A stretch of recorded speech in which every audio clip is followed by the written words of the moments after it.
You're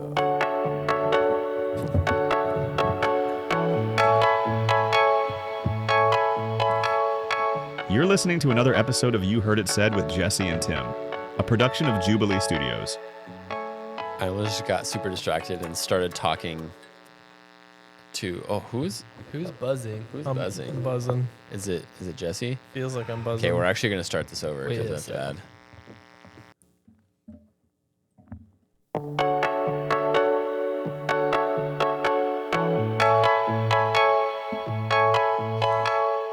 You're listening to another episode of You Heard It Said with Jesse and Tim, a production of Jubilee Studios. I actually almost started talking during that. I'm just kidding. What's funny is that that was our second take because we started recording real hot, real fast, and that's how I started talking. And then we realized that Jamie's mic was buzzing real bad, and we don't like to edit things, so we just started over. Yeah. Well, any problems that we run into can be blamed on me because I'm the one who's like trying to speed run this thing. Just not a good way to approach a conversation, but I was just gonna blame Jamie because he's the intern, and also it was his mic. Let's do that.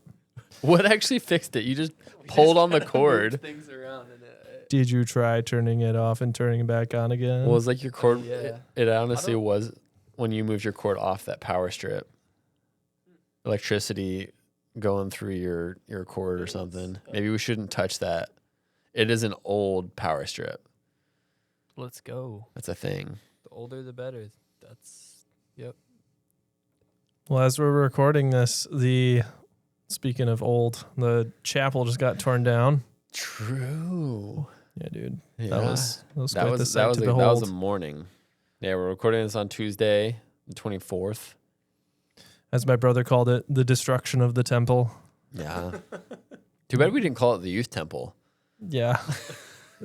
We'd be wrong to do that for many reasons, but do you think that I kind of like it though. Hey, I have a question. Did Jesus have youth group? Yeah, dude. His local synagogue. Yeah. There you go. Yeah, man. The first youth group. I mean, his group of disciples were kind of a youth group on the fly. A lot of them were probably teenagers, so. Yeah. But maybe that's for another time. Yeah. But first, we're gonna let you know we're brought to you. We're powered by Dubby. You know Dubby. Dubby, be better. Use promo code Jubilee for 10% off a discount. You know, veteran listeners of the podcast. Yeah. Dubby. This is our third episode with Dubby. Think so. We recorded one at camp. I need to bring my shaker cup. That's like... You have a Dubby shaker cup? No, but I could get a Dubby sticker for it. You can also just get a Dubby shaker cup. That's true. They make those.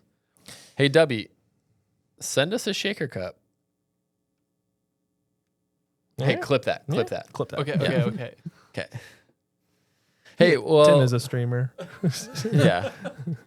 Clip that. We're on a tight leash today. Yeah. Okay. Mike will appreciate this. Yeah.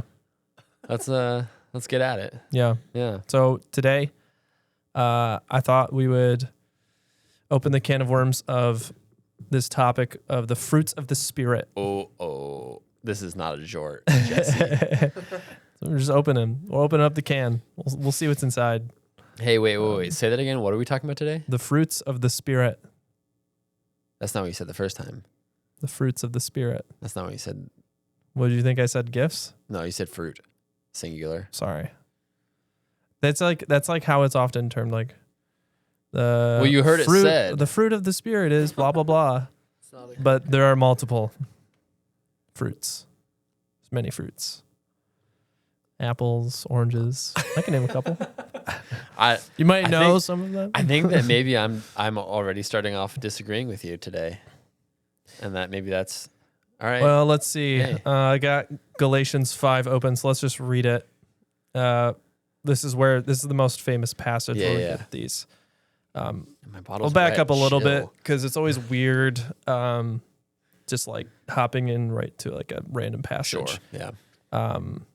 Paul is making this case throughout the letter of Galatians. You got these people in this local church who are trying to add like visible external requirements to be a follower of Jesus, i.e., circumcision and being a covenant adhering Jew, basically. And Paul's making this case. It's not about external signs like circumcision. It's about the Spirit. And so he says, if you're led by the Spirit, you're not under the law. The acts of the flesh are obvious: sexual immorality, impurity, debauchery, all these things. I warn you, as I did before, that those who live like this will not inherit the kingdom of God. Then we get to our passage. But the fruit of the Spirit is, so singular, fruit. That's Yep. okay. Yep. That was all I wanted. And then he lists all these things. The fruit of the Spirit is love, joy, peace, patience or forbearance, kindness, goodness, faithfulness, gentleness, and self-control. Against such things there is no law. Those who belong to Christ Jesus have crucified the flesh with its passions and desires. Since we live by the Spirit, let us keep in step with the Spirit. Let us not be conceited, provoking, and envying each other. So that's kind of our base camp passage. Yeah. Yeah. What strikes you immediately from this, or what thoughts do you have? Well, I mean, so I'm gonna be honest. I was confused because I thought we were on the same page with this before. We've talked about this. It's something that I've brought to you quite fierily after an event that I was present at. Yeah. So you may have heard it said that the fruits of the Spirit are all these things, and you should strive to have each of them. Oh, okay. Right. That's where I'm getting at here. Oh, okay. You know. Yeah. So have all of them. Yeah, and it's I was at an event and this guy was like, "Man, the fruits of the Spirit. This person has patience and gentleness and self-control, and I'm not good at those ones. I'm good at goodness, but I have no patience or self-control." Oh yeah. And it's like, hold up, homie. hold up. These are all the fruit of the Spirit. Yeah. All of them together. This is what it looks. When you see all these things, that's when you have the Spirit living through you. Yeah. You can't cherry pick which ones you're good at. So he was confusing maybe fruits of the Spirit with gifts of the Spirit. It seems like, yeah. right? Like, okay, Yep, I have this one, you have that one. Yep. But I think that he is not alone in that. Sure. Yeah. I mean, I think a lot of people I think that's a confuse very the two. common Yeah. misconception. Yeah. Which is why it's such a he wasn't like a pastor at a church Yeah. preaching this, right? If that was the case, I'd be very angry. Okay. That's a really helpful example of where this can maybe go wrong. So Yeah. you heard it said fashion. My experience with this has been fruit is a biblical, especially New Testament word to talk about the life that flows out from us when we're following Jesus and living by the Spirit. I've noticed this word fruit get applied to many things that maybe don't line up with what the New Testament is getting at. So, for example, I've been in churches or been a part of conversations where it's like, all right, yeah, we've been seeing a lot of fruit in our community. People are either donating a lot of money to this or that cause. People are, what's a recent example? Right, people are going to Bible study. Right, people are showing up. They're and people are calling that fruit. praying. Yeah. Doing Christian type things. Yeah. And then the question is that fruit? Or is that something else? Is that just something? So what I'm getting at here is fruit just something that's externally visible, Yeah. like markers for all to see? Yeah. Well, so I mean, I think my okay. So is the question is the fruit of the Spirit? Yeah. Or yeah, is so I are there other things than what's listed on this passage that are fruit that are a part of the fruit of the Spirit that are maybe other fruits? Yeah, there are other lists that mention a lot of the same ones or different ones. Okay. I don't. Right. think So I it's knew not that. like this is exhaustive, Sure. meaning it covers everything. 2 Peter mentions knowledge and perseverance, godliness. I think before we go much farther Yeah. as well, I don't want to make it sound like I'm being self-righteous, like, oh, Okay. well, I do have the fruit of the Spirit. I have all of these. Oh, sure. I don't want yeah. to be confused there. Yeah. I'm not saying that this is easy and you should have all of them because you have the Spirit living in you. That's part of why we need the Spirit. Yeah. That is why. Because it's we don't do these things naturally.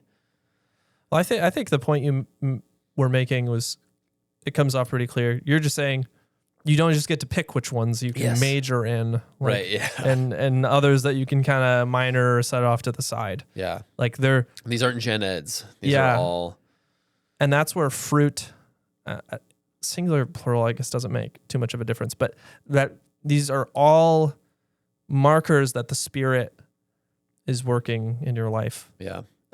They're all coming from the same place. It's not Yeah. like, well, somebody has the spirit of joy and somebody has the like. Yeah, it's dividing up the Spirit. I think what it can get mixed up with too is the body parts of the church. Oh yeah. Or So correct, again, yeah, the right. gifts, right? Yes, Because yes, that's yeah. 1 Corinthians 12. Yeah, right. Yeah. And so my spiritual gift is being patient with people. Right.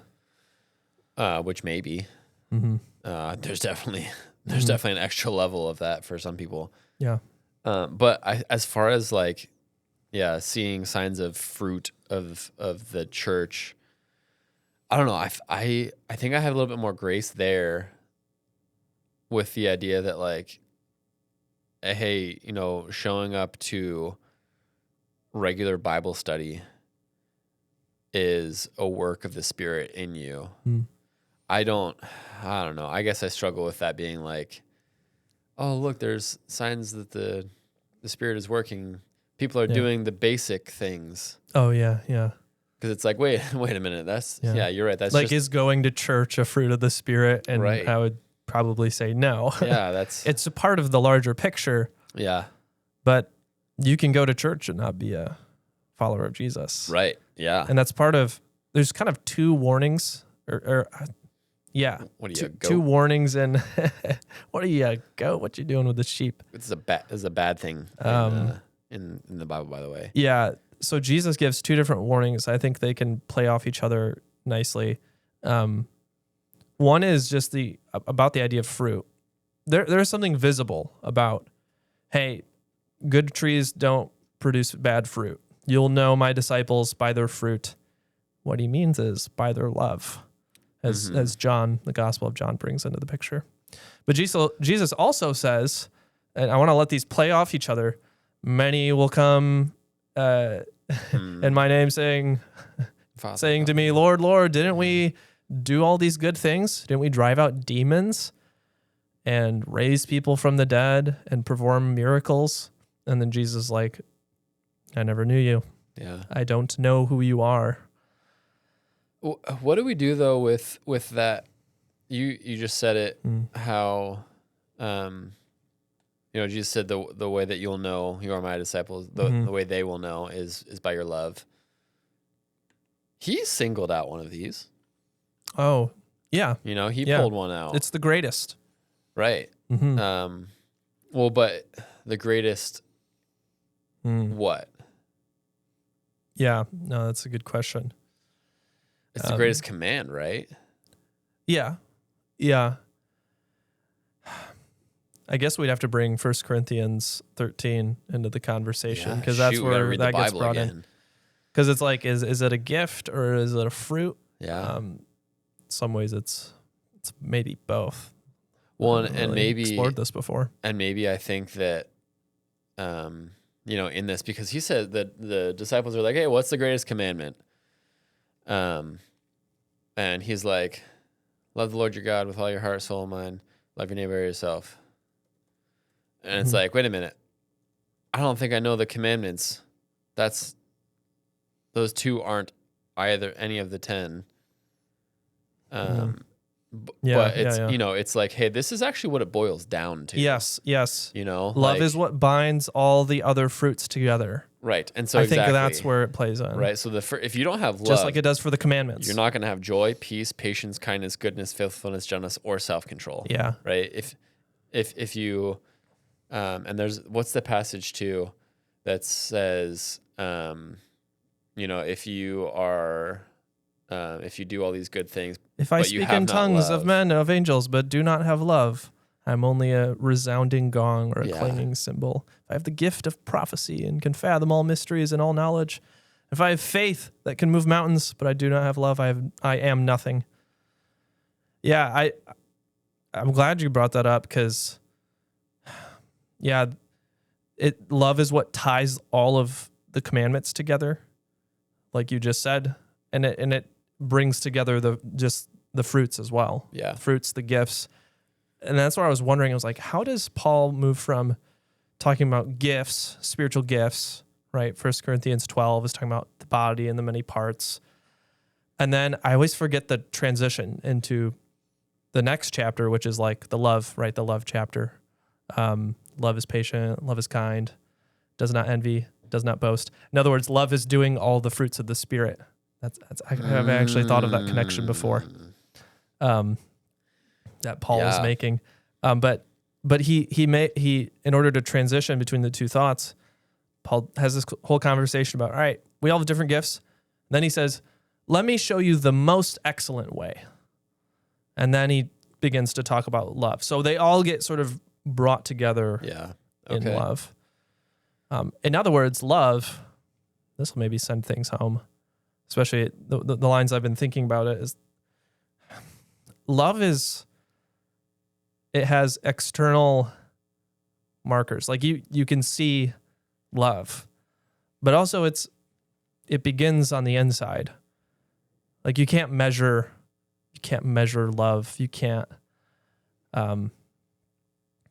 you can't measure it like you can numbers or something that's visible and quantifiable. And that's where I think we often get confused. I think like people in Jesus' day did. Stop me if this doesn't tie in. But this made me think of the Sermon on the Mount, where Jesus is attacking the three main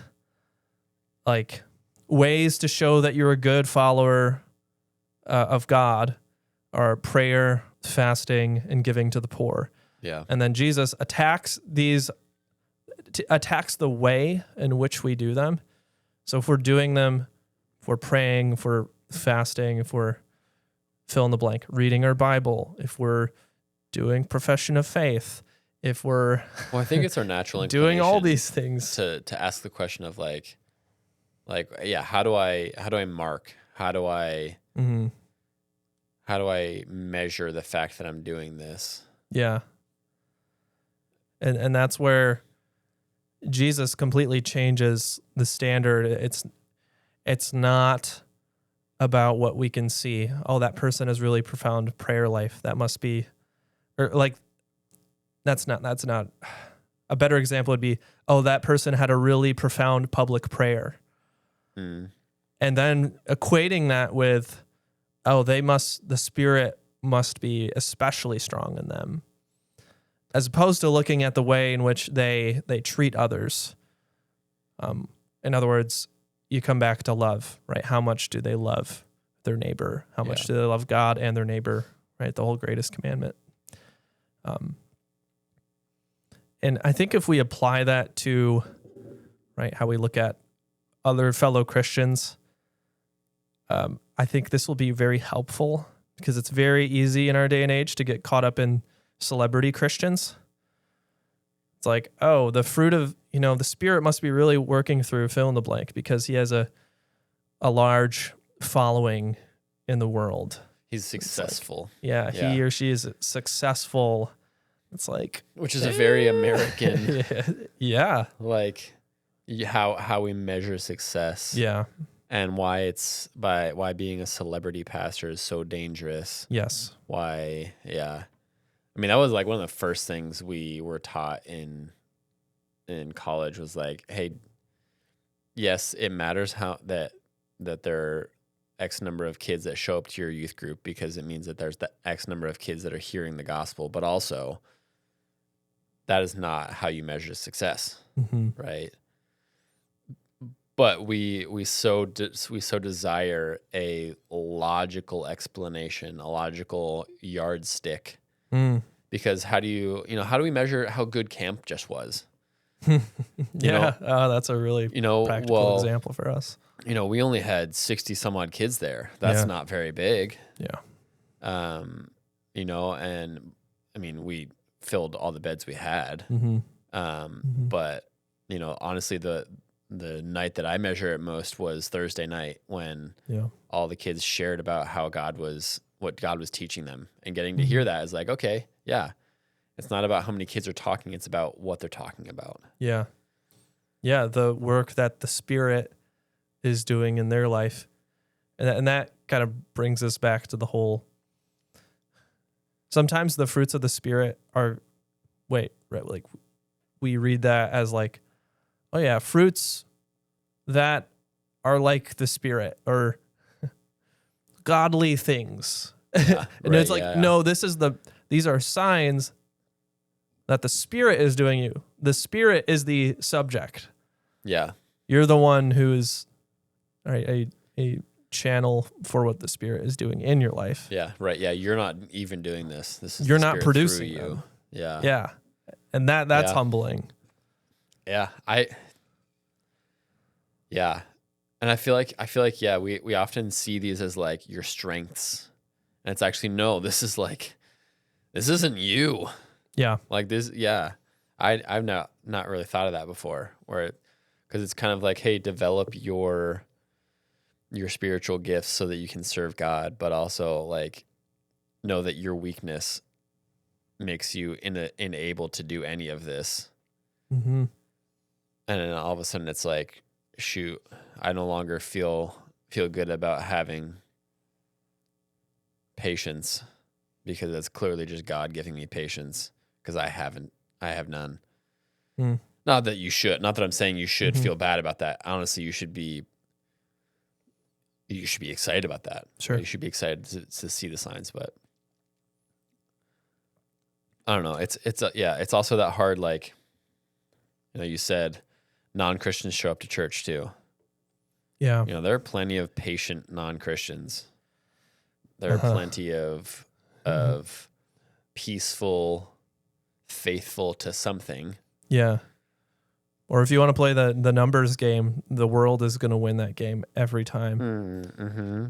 In terms of entertainment or success following. That becomes a dangerous game real quick. When I think, like, is that fruit? Right. Yeah. Is that the fruit of the Spirit? Yeah. Fruit of what? Is fruit the of problem. what? Yeah. Yeah. Yeah. Because such a thing as bad fruit. Yeah. I think it's that hard picture too of like, well, if you look at the church today, the American church at least, we don't often look at the world church. That's harder, right? I wouldn't say that a non-Christian looks at us and says, "Oh, I see gentleness. Oh, I see kindness." Yeah. In the church as a whole, right? People who are not a part of the church, I would think often would caricaturize us as unkind or rather than peaceful, argumentative or anti everything that they do, right? Yeah. Yeah. Impulsive instead of self-controlling. Yeah. I'm imagining, just to land the plane a little bit, I'm trying to imagine being high school or a junior higher, especially at a Christian school, like many of our students are. And it's easy for the game to feel like, okay, fruit is popularity mixed in with so-and-so does some, public service in a public way. They're right. They attend all the different groups. Maybe they're doubling up on youth groups. Hey, way to go. Shout out. But who goes to 2 youth groups? Yeah. And then double dipping. It happens. For those of you who don't know, Jamie went to 2 youth groups. That's why I'm not calling you out, listener. I'm calling Jamie out. Yeah. Just kidding. That's not a bad thing. Yeah, it's not a bad thing at all. But it's easy to equate those things with the fruit of the Spirit itself. And I think about my own experience, and then also the people that the church has looked back on in history and called those people saints. They weren't people who were always well liked in the moment. Same of the biblical prophets and Jesus himself. Like they were sometimes kind of despised and rejected. What? You by mean the people. guy who the crowd turned on and then they crucified him killed wasn't him. the most popular guy in their room? Yeah. That dude, he was one with the Spirit. Yeah. He didn't just have the fruit. He's the tree. He's the vine. Yeah. Yep. And they're like, we don't want that. Yeah. Anyways, Do you think Jesus went to 2 youth groups? Or did he Dude, just have one? you know what? Jesus was hopping around synagogues. He was Except he was teaching. He wasn't just trying to get in That's on a the good different point. synagogue youth groups. Do you think that what do you think it would have been like to have taught 13-year-old Jesus? Do you think he was just like That's a good question. I have no idea how to answer that. Means. Yeah. Actually, Mr. Rabbi, you may have heard it said. He's just saying that to every single quotation from the Old Testament. Oh. But I mean, he sat under teaching. Yeah. He sat under, and I'm sure he was respectful and kind. Yeah. And maybe totally. patient, faithful, Yeah. had self-control. I mean, apparently we have one window into this, and that's when he's 12 outside of the temple, and he's listening. He's listening to the other teachers of the law and talking with them. Yeah. I really maybe this is a good spot to end. The book of James, the brother of Jesus. Good book. He is reflecting on the Sermon on the Mount. That's his We should start a podcast. the core of, yeah, we should do a series, a youth group lesson series on that maybe. But he's steeped in the Sermon on the Mount, and a lot of his book is a reflection on that. He asked this: who is wise and understanding among you? Let them show it by their good life, by deeds done in humility that comes from wisdom. So he starts out with this comparison. If you want to be wise, you want to be the guy, show it by your humility, your willingness to learn. That's true wisdom. And then he says, but if you harbor bitter envy and selfish ambition in your hearts, do not boast about it or deny the truth. Such wisdom, quote unquote, does not come down from heaven, but is earthly, unspiritual, and demonic. For where you have envy and selfish ambition, there you will find disorder and every evil practice. James likes to turn up the heat. Yeah. But in this, hopefully the point isn't lost, but he's making this comparison. You can either seek the good life of wisdom and humility, and that's what produces the fruit of a good life in the Spirit. Or, and notice it's something that's in the heart. It's not just external things. Because the comparison he makes next is, don't harbor bitterness and envy and selfish ambition in your hearts. Because that's what Jesus in the Sermon on the Mount is targeting in the first place. Fruit comes from the heart. If you want You want fruit, you need a changed heart. Hmm. And that comes from the Spirit. And honestly, the measures of success in the world, right? Let's call it the fruit of knowing good and evil, maybe. The fruit, the fruit of that Don't tree. touch it, don't touch it. The fruit of the other tree. You got the tree of life, and then you got, the worldly fruit. Let's say, and you think about how do you get successful in the world? How do you make it? You need envy to drive competition. You need selfish ambition, right? You got to bolster yourself. You got to make a name for yourself, make your brand.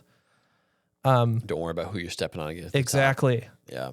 And that's the opposite of, Right. of this. Like that's the stark comparison James is making here. The servant leader is not a common hero in stories, Mm-hmm. in American success stories. Yeah, the one who lets his enemies trample on him and Yeah. maybe crucify him Yeah. again. Yeah. It always comes back to the cross. We should probably cut it there, but because I need to get going for my haircut, sadly. Shout out Aaron over shout at out. Bowling's. You might be listening. I don't know what is it Bowling's Barbershop?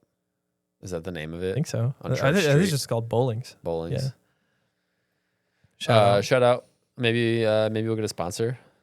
Bowling's, hit us up. Yeah. I really enjoyed this conversation, and I'm sad to cut it short. But man, hey, For the Spirit is we'll do a is part fresh 2 cut. if we get sponsored by Bowling's. JK, we love you guys. Yeah. Well, no, we do actually love them. Yeah.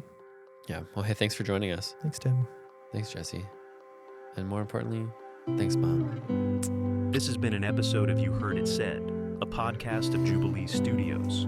Make sure to like and subscribe to stay up to date with new episodes to come, and share this pod with your friends. Thanks for listening.